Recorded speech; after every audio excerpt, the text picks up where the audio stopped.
Bienvenidos al informativo de Magnífica.tv, dedicado a ofrecer noticias de la Iglesia. Hoy es miércoles 5 de abril del 2023 y estos son nuestros titulares. El Papa ha pasado 3 noches en el Hospital Gemelli de Roma, desde el miércoles hasta el sábado, aquejado por una bronquitis infecciosa. El Vaticano ha prohibido que se aplique una de las medidas aprobadas por el Sínodo alemán, la de que los laicos puedan predicar en misa y bautizar. El Papa ha aceptado la dimisión del vicepresidente del episcopado alemán, acusado de haber permitido que sacerdotes pederastas siguieran ejerciendo. Los obispos de los 5 países nórdicos se han distanciado de los alemanes, negándose a pedir que sea modificada la moral sexual de la Iglesia. El jesuita alemán Hans Zollner ha dimitido a la Comisión Pontificia contra la Pederastía, acusándola, entre otras cosas, de no tener transparencia en el uso del dinero. El miércoles, el Papa fue ingresado al Hospital Gemelli de Roma, aquejado de una falta de respiración y dolores en el pecho. El sábado fue dado de alta. A primera hora de la tarde del miércoles, el Papa fue llevado en ambulancia y con respiración asistida al Hospital Gemelli, aquejado de dolor en el pecho y con problemas de respiración. Por la mañana, en la audiencia, no había tenido ningún síntoma que hiciera prever lo que le iba a pasar después. En el hospital fue sometido a una terapia intensiva para averiguar qué le había sucedido. Según la oficina de prensa del Vaticano, el pontífice había contraído una bronquitis vírica que se transformó en una infección bacteriana. Tratado con antibióticos, siempre según el parte oficial, mejoró inmediatamente. La mejoría fue tan rápida que el viernes por la tarde pudo visitar la sección de oncología infantil y bautizó a un niño allí internado. El Papa, que no llevaba mascarilla, quiso mostrar de ese modo su cercanía a los enfermos del hospital. El sábado fue dado de alta y regresó al Vaticano. Sus primeras palabras afuera del hospital fueron: «Estoy vivo. No he tenido miedo». Pidió que le llevaran a la Basílica de Santa María la Mayor para dar gracias a la Virgen. El domingo de Ramos presidió la misa desde su silla de ruedas, aunque el que estuvo en el altar fue el cardenal argentino Leonardo Sandri. En el resto de la Semana Santa también serán otros cardenales los que celebren los oficios siempre en presencia del Papa. Los laicos no pueden ni predicar en misa ni celebrar bautizos, según ha recordado el Vaticano, prohibiendo así una de las decisiones del Sínodo alemán. El cardenal Arthur Roch, prefecto del Dicasterio para el Culto Divino, ha actuado contra las resoluciones del Camino Sinodal alemán que establecen que los laicos puedan bautizar regularmente y predicar la homilía de las misas en las iglesias de toda Alemania.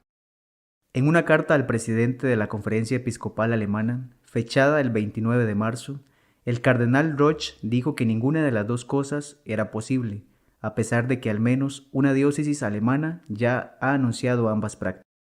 Además de abordar la cuestión de las homilías y los bautismos por laicos, la carta de 7 páginas también recuerda a los obispos alemanes que las traducciones litúrgicas deben ser confirmadas y aprobadas por el Vaticano.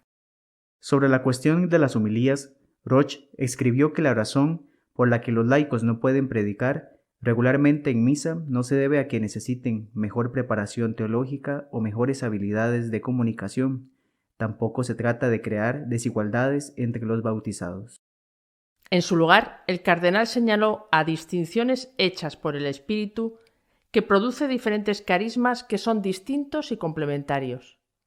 Roche escribió que los laicos bien formados deberían contribuir, por ejemplo, como catequistas o dirigiendo estudios y charlas sobre la Sagrada Escritura. Sin embargo, añadió que los laicos no pueden dar la homilía en la misa, ya que solo alguien ordenado representa sacramentalmente a Cristo en virtud de la sacra potestas que se le confiere en la ordenación. El cardenal también rechazó la disposición para que los laicos administren regularmente los bautismos, algo que ya se practica en algunas diócesis alemanas. Advirtió que justificar esto con la falta de sacerdotes, por ejemplo, no era posible según el derecho canónico. Los laicos solo pueden bautizar válidamente en circunstancias excepcionales, como en peligro de muerte o en situaciones dolorosas de persecución, pero también en zonas de misión y en otros casos de especial necesidad, explicó el cardenal. El vicepresidente del episcopado alemán, Monseñor Bode, ha sido removido de su cargo como obispo de Osnabrück por su colaboración con sacerdotes pederastas. El Papa Francisco ha aceptado la renuncia de Monseñor Bode, obispo alemán que desempeñó un papel clave en el camino sinodal alemán y que había sido objeto de acusaciones por su gestión de los abusos sexuales clericales en su diócesis. El obispo Bode se había negado a dimitir, a pesar de que un informe sobre abusos concluía que había gestionado mal los casos en su diócesis del noroeste de Alemania. Eso hace pensar que más que una dimisión, lo que habría sucedido es una destitución. El obispo de 72 años ha sido vicepresidente de la Conferencia Episcopal desde el 2017. Reaccionando a la noticia, el obispo Georg Batzing, presidente de la conferencia, dijo con tristeza: «Hoy pierdo a mi compañero más cercano en el camino sinodal, que todavía tiene muchas etapas por delante». Hace 2 semanas Bode anunció que aplicaría las resoluciones aprobadas en el controvertido proceso, incluida la introducción de la bendición litúrgica de las uniones homosexuales. Anteriormente había apoyado públicamente a las mujeres diáconos. Además de Bode, otros obispos alemanes han sido acusados de mala gestión de casos de abusos sexuales. Entre ellos se encuentran el arzobispo de Múnich, cardenal Marx, el presidente del episcopado, Monseñor Batzing, y el arzobispo de Hamburgo, Monseñor Hess. Todos ellos han permanecido hasta ahora en sus cargos. Los obispos de los 5 países nórdicos no quieren unirse al camino cismático emprendido por los alemanes y no van a permitir que se modifique la moral sexual de la Iglesia.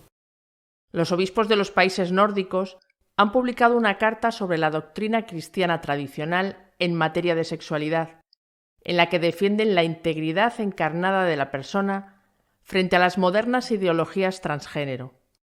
Reafirman así la validez de la moral sexual de la Iglesia frente a lo que piden los alemanes. En la actualidad, las nociones de lo que es ser humano y por tanto ser sexual están cambiando.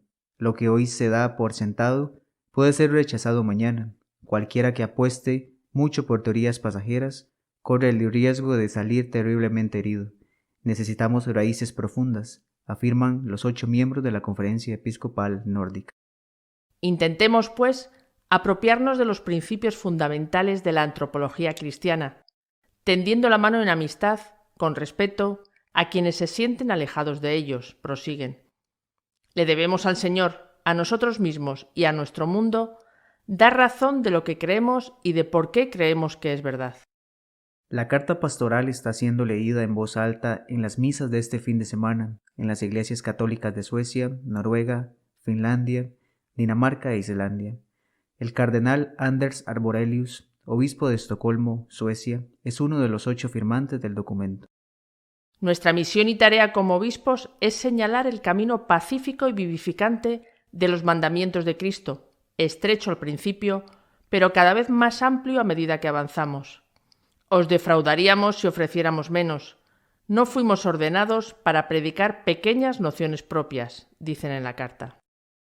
Los obispos explican que hay sitio para todos en la Iglesia, que según un texto del siglo IV, es la misericordia de Dios que desciende sobre la humanidad. Esta misericordia no excluye a nadie, pero establece un ideal elevado. La Iglesia, dice la carta, condena las discriminaciones injustas de cualquier tipo, también por razón de sexo u orientación. Declaramos nuestro desacuerdo, sin embargo, cuando el movimiento propone una visión de la naturaleza humana que se abstrae de la integridad encarnada de la persona como si el género físico fuera accidental. Los obispos también dicen en la carta que protestan porque esa visión se imponga a los niños, no como una hipótesis atrevida, sino como una verdad probada. La transexualidad se impone a los menores como una pesada carga de autodeterminación para la que no están preparados, lamentan los obispos, que califican de curioso que en una sociedad intensamente concienciada con el cuerpo, éste se tome demasiado a la ligera.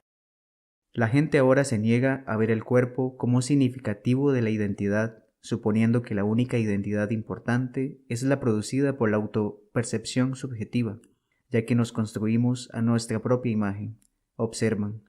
Los obispos explican que, en cambio, hemos sido creados a imagen y semejanza de Dios, tanto en cuerpo como en alma.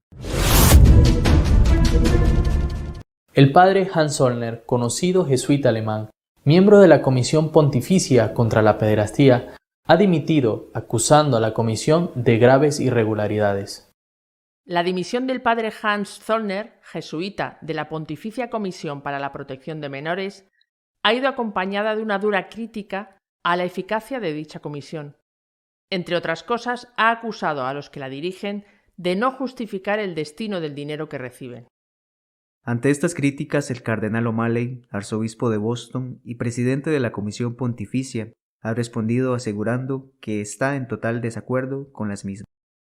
Estoy sorprendido, decepcionado y en total desacuerdo con sus afirmaciones hechas públicas cuestionando la eficacia de la comisión. Ambos compartimos la opinión de que la protección de los niños y de las personas vulnerables sigue estando en el corazón de la misión de la Iglesia y la comisión continuará manifestando esa convicción, dijo O'Malley. Hans Zollner, miembro fundador de la Comisión para la Protección de Menores del Vaticano, fue el que dirigió el grupo de trabajo que elaboró las normas para prevenir los abusos sexuales en la Iglesia. Como miembro de esa comisión, recibió una denuncia de una religiosa que afirma haber sido violada por el sacerdote y artista jesuita Rupnik, sin que se sepa que hiciera nada al respecto. Nuestro editorial de esta semana está dedicado a comentar la prohibición por parte del Vaticano de que los laicos en Alemania puedan celebrar bautizos. La noticia de esta semana, sin duda, ha sido la salud del Papa. El miércoles fue ingresado en el hospital y, según se supo después, estaba afectado por una bronquitis de tipo infeccioso que está siendo tratada con antibióticos.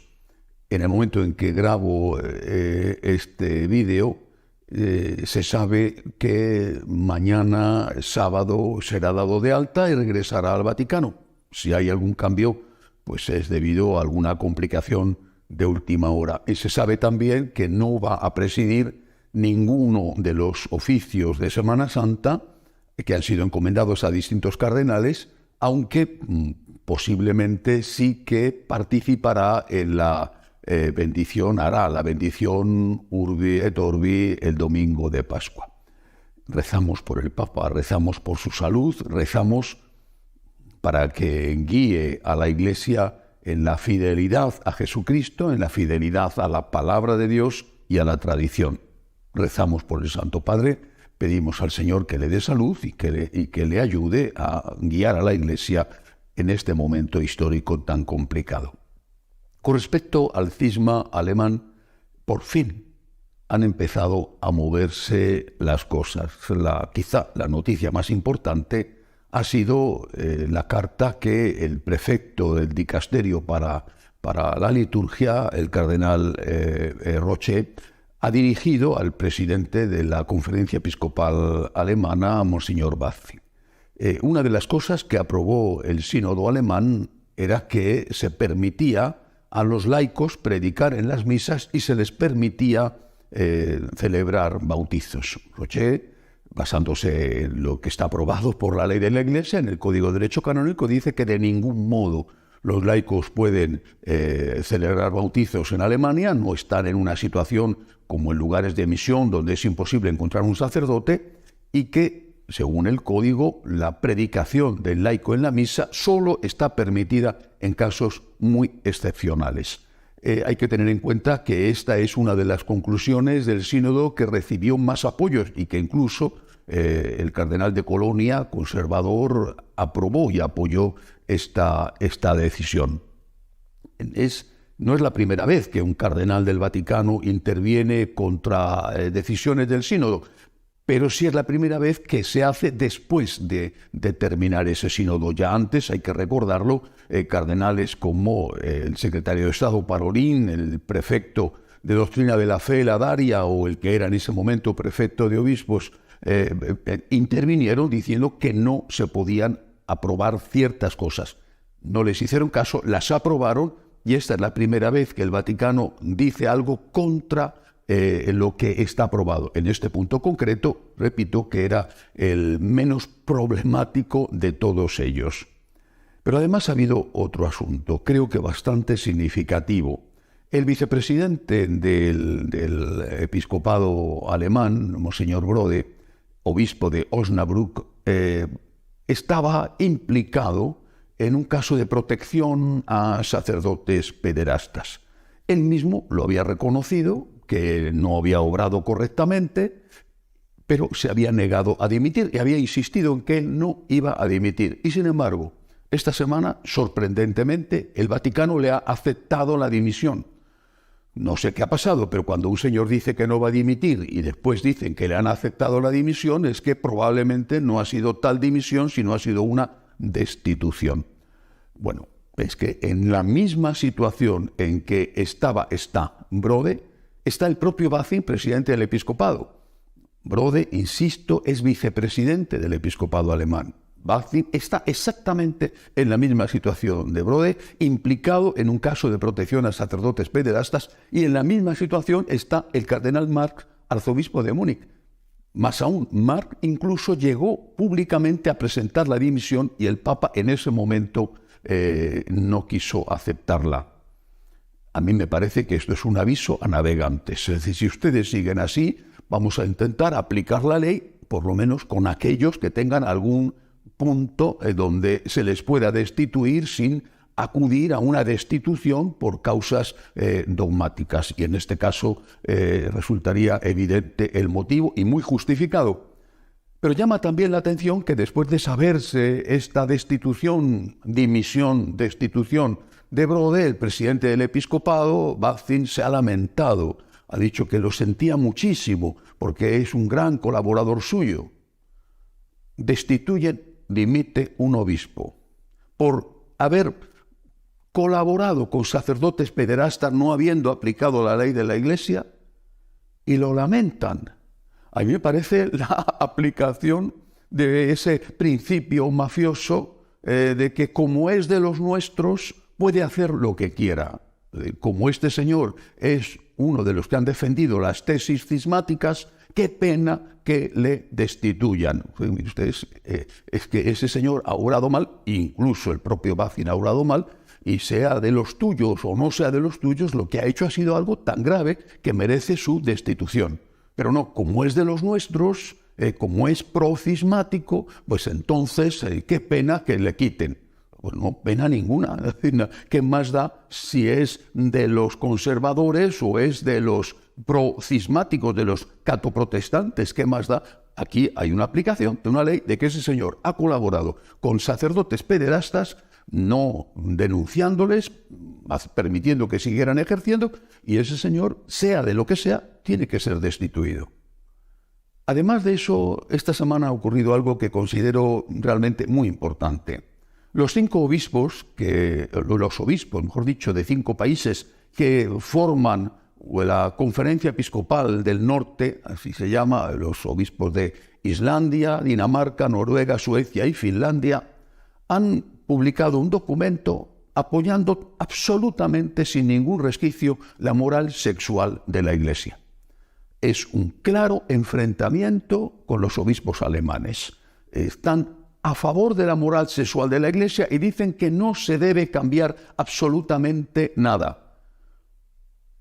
2 cosas importantes. Por primera vez, una conferencia episcopal interviene después de concluido el sínodo alemán.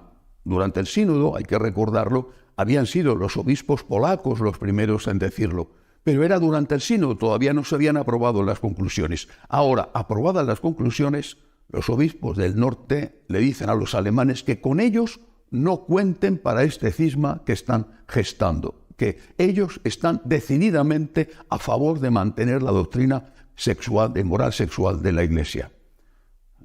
Y eso tiene también otra lectura importante, porque se podía pretender, y seguramente que algunos emborrachados de nacionalismo podrían decirlo así, que el norte más listo, más inteligente, más moderno, más avanzado, etcétera, etcétera, más superior, se enfrentaba con el sur, más atrasado, más pobre, en fin, bueno. No, pero ahora resulta que el norte del norte, es decir, el norte de Alemania, les dice a los alemanes que ellos no están de acuerdo con sus tesis cismáticas. El norte del norte, que además son incluso más ricos desde el punto de vista de Producto Interno Bruto, el norte del norte le dice a los alemanes que con ellos no cuenten para el cisma. Ya no es una lucha entre el norte rico, moderno, progresista, avanzado, y sur, pobre, atrasado. No, oiga, aquí no estamos hablando ni de norte ni de sur, sino que estamos hablando de unas tesis cismáticas que no pueden ser aprobadas por la Iglesia. Y eso, los primeros que acaban de decírselo son precisamente los que están más al norte de Alemania o de Bélgica. Otro acontecimiento de esta semana extraño, por lo menos que en este momento resulta extraño, veremos el recorrido que tiene, es que se ha producido la dimisión de un jesuita importante, padre Zollner, de la Comisión Pontificia para la Protección de los Menores. Esta comisión es la que coordina el trabajo de la Iglesia con las diferentes conferencias episcopales, órdenes religiosas, etcétera, para llevar una vigilancia de protección de los menores de cara a impedir abusos sexuales o abusos físicos también por parte de miembros de la Iglesia, no solamente sacerdotes, sino también laicos comprometidos con la Iglesia. Bien, esta comisión está presidida por el cardenal O'Malley, que es arzobispo de Boston, y es un hombre que ha defendido absolutamente, sin el más pequeño titubeo, ha defendido los derechos de los niños a ser respetados íntegramente. Bien. Bueno, pues Zollner, que es un miembro fundador de esta comisión, ha dimitido con unas acusaciones durísimas. Entre otras cosas, dice que ¿a dónde va el dinero? Está acusando a la comisión, por lo tanto, de desviar el dinero, quién sabe a dónde. El cardenal O'Malley ha contestado inmediatamente diciendo que está sorprendido, consternado y en total desacuerdo con las acusaciones gravísimas, públicas de Zollner. Hay que decir también que Zollner, jesuita, recibió una carta de denuncia contra otro jesuita, el padre Rubnik, un famosísimo escultor, que recibió una carta de denuncia de una monja que había sido presuntamente abusada por Rubnik, siendo aún menor de edad y que no hizo nada sobre este tema. Bueno, pues él, que está supuestamente implicado en la protección del supuesto pederasta Rubnik, bueno, pues él en cambio ahora se marcha de la Comisión de Protección de los Menores acusándoles, entre otras cosas, de robar el dinero, de desvío de los fondos. Una actuación compleja, habrá que ver qué recorrido tiene, porque pudiera ser, no digo que lo sea, pero pudiera ser una maniobra parecida a la que se hizo en Cáritas Internacional, acusándole no de desvío de dinero, pero de falta de buena organización, etcétera, y que hizo que el cardenal Tagle quedara fuera de Cáritas Internacional y además quedara tocado su honor y por lo tanto de alguna manera al margen de la lista de los papables, de los posibles sucesores del Papa Francisco. Si detrás está también esta intención de dejar al prestigioso cardenal O'Malley fuera de esta lista, pues eso realmente habrá que verlo con el tiempo. De momento, las acusaciones han sido hechas y también han sido rechazadas por el cardenal O'Malley. Estamos en un momento decisivo, difícil, con el Papa enfermo. Afortunadamente, todo parece prever que esta bronquitis está en vías de curación, con la Iglesia en esta situación de división interna gravísima, pero estamos también a punto de entrar en la Semana Santa. Nos unimos al Señor crucificado, aceptando por amor a Él el dolor que nos produce toda esta situación. Y nos unimos al Papa rezando por su salud, que Dios le dé la luz y la fuerza para guiar la nave de la Iglesia en medio de estas tormentas y que sea siempre fiel a Cristo que sea siempre fiel a la palabra de Dios y que sea siempre fiel a la tradición que nos ha transmitido siglo tras siglo la Iglesia sobre esa doctrina. Hasta la semana que viene, si Dios quiere. Si desea estar al tanto de lo que va sucediendo en la Iglesia, puede hacerlo a través de nuestra página de noticias www.católicosonline.org. Seguiremos informándoles de lo que va pasando en la Iglesia. Hasta la semana que viene, si Dios quiere.